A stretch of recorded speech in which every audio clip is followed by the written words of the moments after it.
Di video kali ini kita akan membahas dan menjelaskan terkait dengan kerangka berpikir.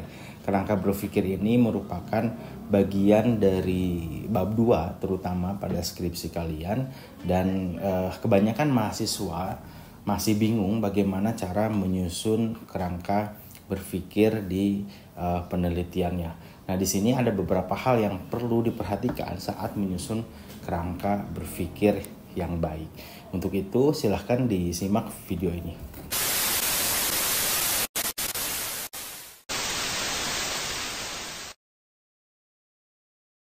Assalamualaikum warahmatullahi wabarakatuh. Kembali lagi di channel Skripsi Bisa. Bagi kalian yang belum subscribe channel ini, silahkan di subscribe terlebih dahulu agar kalian bisa mendapatkan video-video terupdate yang tentunya ini akan bermanfaat sekali bagi kalian, khususnya bagi mahasiswa terutama yang sedang menyusun skripsi. Nah, ada bagian yang terpenting yang harus menjadi landasan kuat selain di latar belakang, yaitu kerangka berpikir. Nah, ini ada pada bab 2 teman-teman di skripsi kalian. Nah, kerangka berpikir ini atau kerangka pemikiran merupakan dasar pemikiran dari penelitian yang disintesiskan dari fakta, observasi dan kajian kepustakaan.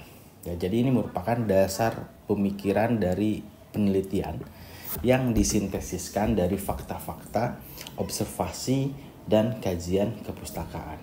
Nah, oleh karena itu, kerangka berpikir ini akan memuat teori, dalil atau konsep-konsep yang akan dijadikan dasar dalam penelitian. Nah, di dalam kerangka berpikir atau di dalam kerangka pemikiran, variabel-variabel penelitian ini akan dijelaskan secara mendalam dan relevan dengan permasalahan yang diteliti, sehingga dapat dijadikan dasar untuk menjawab permasalahan penelitian.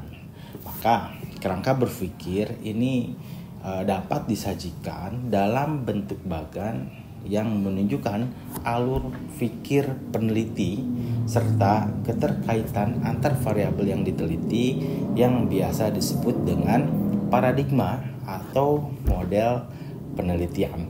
Nah, di sini saya akan lebih menjelaskan pada penelitian yang bersifat kuantitatif atau pendekatannya secara kuantitatif. Untuk kesempatan berikut saya akan mencoba menjelaskan di penelitian kualitatif. Oke, hal-hal yang perlu diperhatikan oleh peneliti dalam menyusun kerangka berpikir yang baik adalah sebagai berikut ya. Yang pertama, tentu variabel-variabel penelitian ini seharusnya sudah teridentifikasi secara jelas. Nah, kalian tidak bisa menyusun kerangka berpikir kalau variabel penelitian itu belum teridentifikasi. Maka sebetulnya di kerangka berpikir itu akan dijabarkan setelah landasan teori dan penelitian terdahulu. Di sana sudah terbentuk dan sudah membahas secara mendalam terkait variabel. Maka sebelum membuat kerangka berpikir harus jelas terlebih dahulu dan harus teridentifikasi terlebih dahulu variabel penelitian. Itu yang pertama. Kemudian yang kedua, uraian kerangka berpikir seharusnya menyatakan bagaimana dua atau lebih variabel berhubungan satu sama lainnya.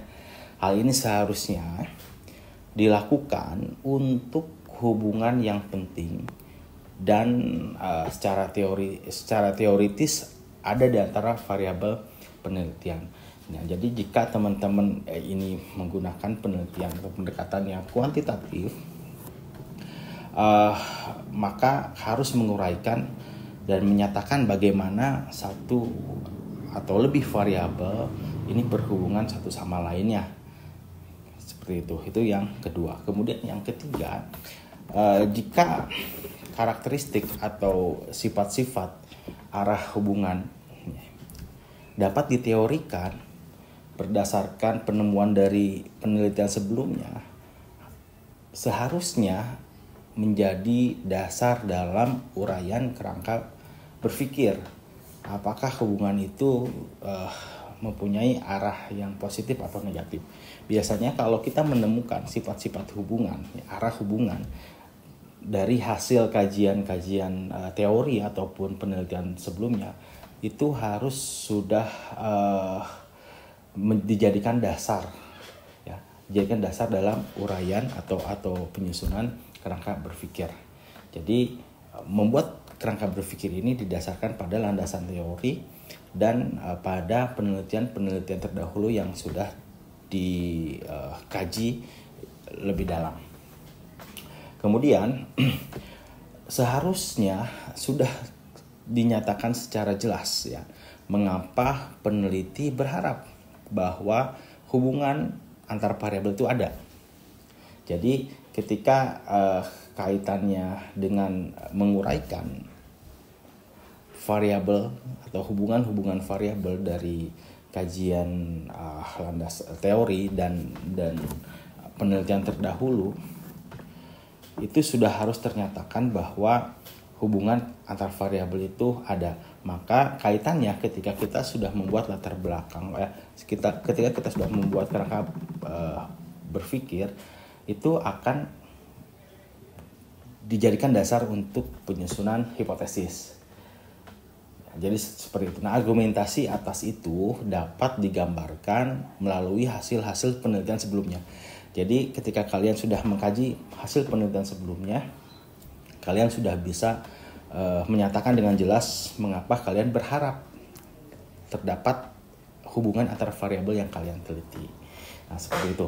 Kemudian yang kelima, kerangka berpikir harusnya digambarkan dalam bentuk diagram skematis sehingga pembaca dapat secara jelas melihat hubungan antar variabel. Nah, ini jadi penting ya teman-teman semua. Bagaimana kerangka berpikir ini disusun?